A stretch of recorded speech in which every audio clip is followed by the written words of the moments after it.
All right, let me go back to Ted, first-time caller out of Chicago, who says that he was at the rally on Friday when Black Lives Matter and the Communist Party attacked Donald Trump supporters.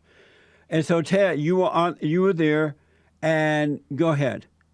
Yeah, so it was multiple groups of people. It was a lot of college type kids, and then there were there was a bunch of Middle Eastern looking people, and some of them had they look like Muslims.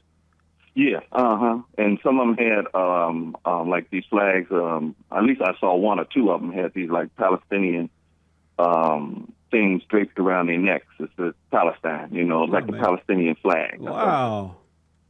And then they had some looked like they were Mexican or some Latino types. I don't, maybe Mexican. I don't know specifically what they're, where they were from, but they looked, Hispanic. Right.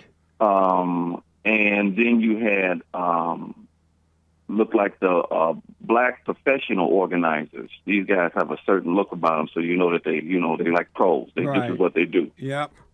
And then you had, but I was surprised that you had like the street guys that attended. And being from the street, usually I say we, but I'm no longer, but typically street guys don't really care about politics. They're going to make it. You could drop them in a bucket of mud and they're going to survive, So they don't care who the candidates are. But they were brought in some kind of way into this, and I was surprised, man. Wow. So street guys are men who live on the streets? No, they pretty much gangbangers, because a couple of them was throwing up gang signs, Oh, man. Did you pay to get in? The tickets were free. Okay. You just, I wouldn't, I like going to these different things. And like I said, I don't care who the candidate is. I just go to them just to see, what they got to say. Who are you supporting in this campaign? You know what, Jesse, I'm leaning towards Donald Trump. And why? For three reasons. I realize that, you can't just have open immigration. Right. The country will go bankrupt, and I'm compassionate and everything towards people's plight, but it has to be regulated. Yep. You have to bring people in the right way. And what's the second reason? The second reason is I'm a big Second Amendment person. Oh, good. Big Second Amendment person. And the third. And the third is I want him. I'm convinced that he has some idea of how to bring jobs back to America. Yeah. That's right. Too many of our jobs are being outsourced. That's right. And a lot of people, it's not fair, really. So did you grow up in Chicago? Yeah, born and raised in Chicago. Right on. So let me ask, who were you for prior to Trump? For the most part, I've kind of always been an independent thinker, even though I usually voted Democrat, because I'm from Chicago, and that's what we do here. Right. I've kind of started, escaped from the plantation, I guess, a little bit. So, yeah, that's right. Good for you. Congratulations. Yeah, well, I'm still independent. I'm not all in favor of Republicans because you got some rotten Republicans and you got some rotten Democrats. Well, I'm saying congratulations that you left the plantation. Oh, yeah, thanks, man. But just like in the movie Roots, when you leave the plantation, sometimes they try to cripple you, man. Yeah, that's right.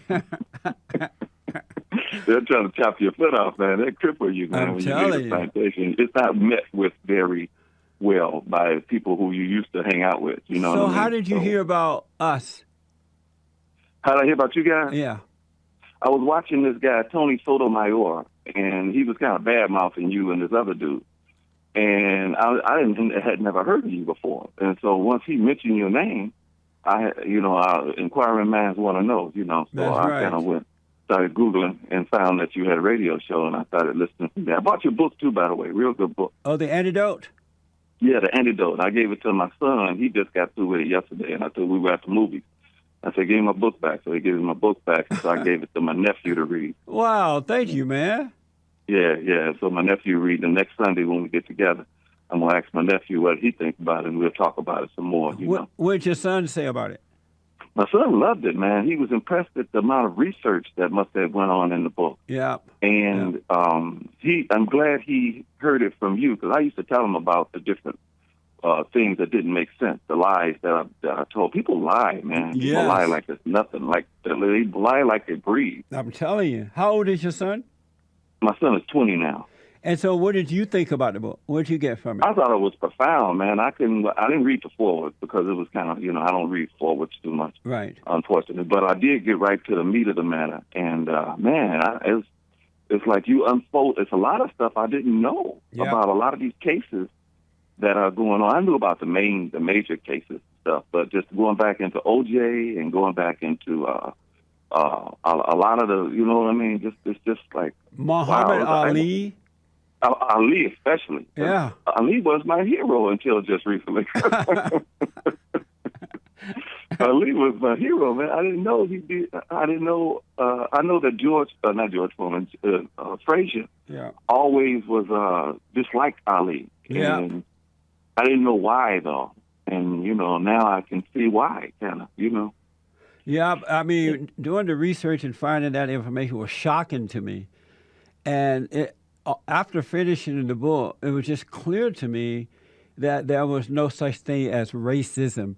It was a lie that's been made up. The battle is a spiritual battle, and it starts in the homes, and the people that we've been admiring have the same problem with broken families and their anger, and they're out there doing crazy things to others that we were not, and because we didn't know the background of what they were doing, we were following the wrong people.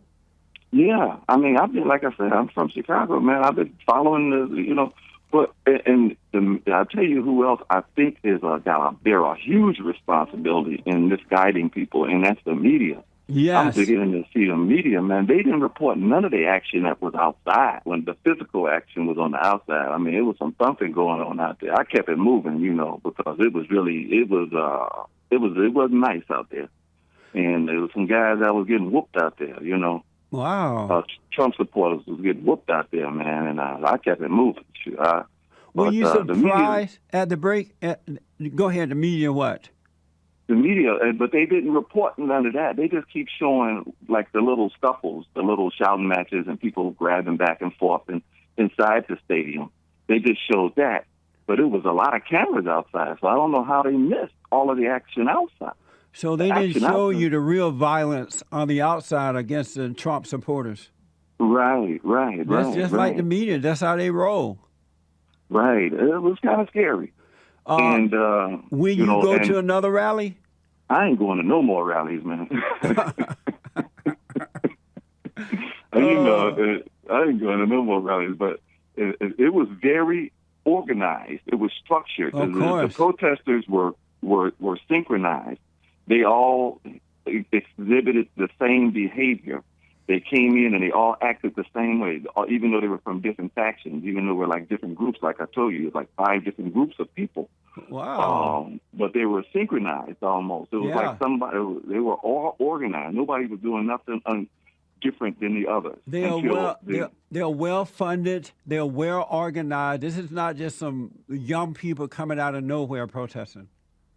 No, they're not, because they would have behaved differently. That's right. Everybody would have acted different, if they were just random. Ted, it's good to hear from you, and thanks for reading my book and spreading it around. And call me again, all right?